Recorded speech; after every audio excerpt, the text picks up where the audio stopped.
नमस्कार दोस्तों, स्वागत है आपका आपके अपने YouTube channel wolf of Dalal street में। आज हम जानेंगे एक इम्पोर्टेंट टॉपिक के बारे में जो है शेयर्स के टाइप्स।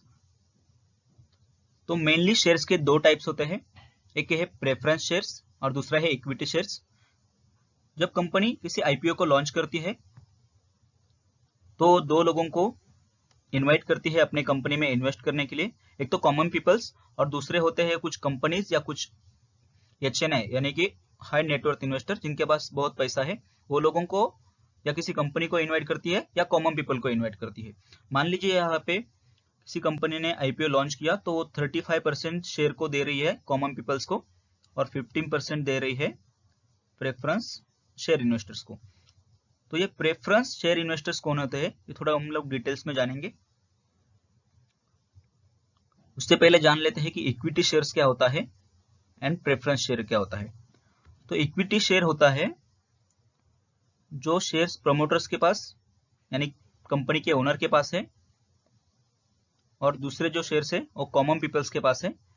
तो उन लोगों के शेयर मिला के जो शेयर बनते हैं उनको कहते हैं इक्विटी शेयर्स। तो इक्विटी शेयर्स मतलब जो प्रमोटर और कॉमन पीपल्स के पास जो शेयर है उनको इक्विटी शेयर्स कहा जाता है। और जो प्रेफरेंस शेयर इन्वेस्टर्स जो है उनके पास जो शेयर्स है उनको प्रेफरेंस शेयर कहा जाता है। तो इस चीज को थोड़ा डिटेल्स में हम लोग अभी समझेंगे। तो चलिए एक एग्जांपल के थ्रू समझते हैं कि इक्विटी शेयर होल्डर और प्रेफरेंस शेयर होल्डर में क्या डिफरेंस होता है। मान लीजिए मिस्टर धवल है जिसने इक्विटी शेयर बाय किए हुए और मिस्टर संदीप है जिसने प्रेफरेंस शेयर बाय किए हैं। तो कंपनी को मिस्टर संदीप को यहाँ पे फिक्स डिविडेंड देना पड़ेगा हर साल। मान लीजिए कंपनी को इस साल अगर प्रॉफिट नहीं हुआ तो वो उस डिविडेंड को अगले साल दे सकती है। तो अगले साल का डिविडेंड प्लस ये साल का डिविडेंड, ऐसे अगले साल दोनों डिविडेंड उसको दे सकती है, लेकिन एक फिक्स डिविडेंड उसको मिस्टर संदीप को देना ही पड़ेगा।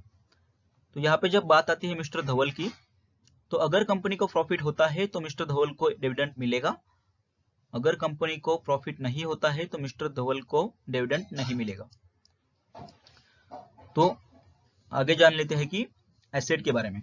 देखिए जब कंपनी जब लॉस में जाती है और कंपनी जब बंद हो जाती है तो उसके जो एसेट है फिक्स एसेट उसको बेचा जाता है और उससे जो रेवेन्यू जनरेट होता है, उससे जो पैसा आता है, उसके ऊपर पहला राइट रहता है। पहला राइट यहाँ पे आएगा मिस्टर संदीप का यानी प्रेफरेंस शेयर होल्डर का। तो इसलिए इसको प्रेफरेंस शेयर कहा जाता है कि इसको डिविडेंड में पहला राइट मिलेगा और जो एसेट का जो पैसा आएगा उसमें भी पहला राइट इसका रहेगा। और अगर उससे कुछ पैसा बचता है तो मिस्टर धवल को मिलेगा कंपनी बंद होने के बाद। कभी कभी ऐसा होता है कि मिस्टर धवल को कुछ भी नहीं मिलता है, जो पैसा मिलता है वो बैंक को और प्रेफरेंस शेयर होल्डर वालों को ही मिलता है। तो यहाँ पे जब बात आती है ट्रेड इन स्टॉक एक्सचेंज, यानी कि इक्विटी शेयर होल्डर ट्रेड कर सकते हैं शेयर मार्केट में। जैसे कि हम लोग शेयर को बाय कर सकते हैं, सेल कर सकते हैं, तो हम लोग स्टॉक एक्सचेंज में शेयर्स को बाय या सेल कर सकते हैं, उसको ट्रेड कर सकते हैं। तो मिस्टर संदीप यहाँ पे स्टॉक एक्सचेंज में ट्रेड नहीं करेगा। तो वो क्या करेगा, अपने शेयर्स को, अगर उसको लगता है कि मुझे मेरा पैसा चाहिए तो वो शेयर्स को कंपनी को डायरेक्टली दे सकता है वापस। तो उसका जो शेयर्स का लेन देन होता है वो डायरेक्ट कंपनी से, कंपनी का और उसका लेन देन होता है। तो इसलिए यहाँ पे जो शेयर्स की प्राइस है शेयर की, वो ऊपर नीचे नहीं होती है, वो प्राइस भी फिक्स रहती है। तो आगे जान लेते हैं उसका प्रॉफिट कैसे रेज होता है।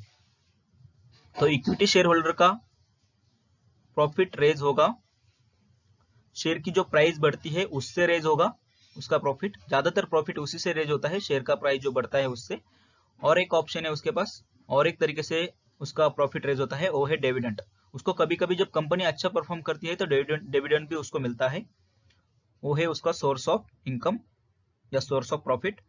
और मिस्टर संदीप का सोर्स ऑफ प्रॉफिट क्या है कि कंपनी जो उसको फिक्स डिविडेंड दे रही है वही उसका प्रॉफिट है, इसके अलावा उसको कोई प्रॉफिट नहीं मिलता है।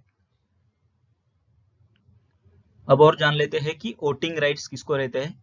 तो यहाँ पे मिस्टर धवल जो है वो वोट कर सकते हैं कंपनी को, क्योंकि वो इक्विटी शेयर होल्डर है, यानी कि वो ओनरशिप लेते हैं। कोई कंपनी अगर लॉस में जा रही है, कंपनी के शेयर के प्राइस अगर कम हो रहे हैं, तो भी वो उसके साथ ही रहते हैं, तो उसको वोट देने का राइट भी है। यहाँ पे मिस्टर संदीप जो सिर्फ डिविडेंड के लिए कंपनी में इन्वेस्ट किए हैं, उसको वोटिंग का राइट नहीं रहेगा।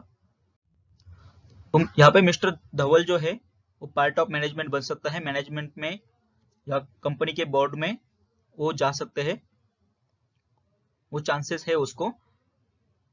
लेकिन मिस्टर संदीप कभी भी पार्ट ऑफ मैनेजमेंट नहीं बन सकते। यहाँ पे सिंपल तरीके से जान लेते हैं कि मिस्टर संदीप वो आदमी है जो सिर्फ अपने जो पैसे है वो कंपनी को दे रहा है, थोड़ा सा रिस्क उठा के कंपनी को पैसे दे रहा है, और उसके थ्रू एक फिक्स अमाउंट ऑफ डिविडेंड उससे ले रहा है, और इक्विटी शेयर होल्डर है जो पूरी तरह से कंपनी के साथ पार्टनरशिप कर रहा है, इसलिए उसको वोटिंग राइट है, वो कंपनी का मैनेजमेंट का पार्ट बन सकता है, और वो शेयर मार्केट में ट्रेड कर सकता है।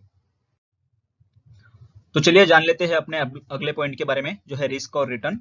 तो मिस्टर धवल को यहाँ पे रिस्क ज्यादा रहेगा, और क्योंकि उसका प्रॉफिट डिपेंड करेगा शेयर के प्राइस के ऊपर।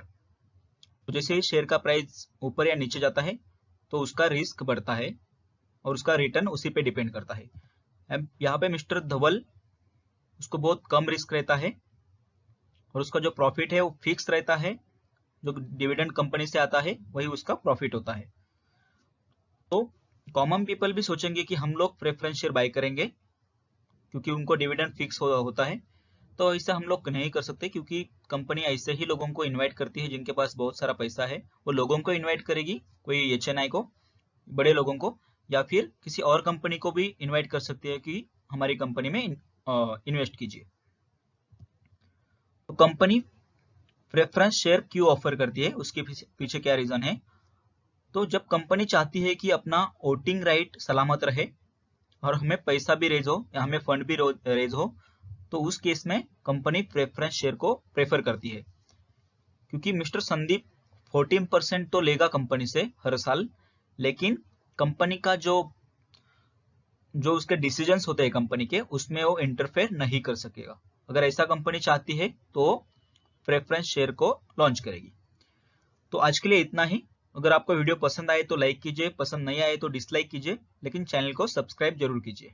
Thank you.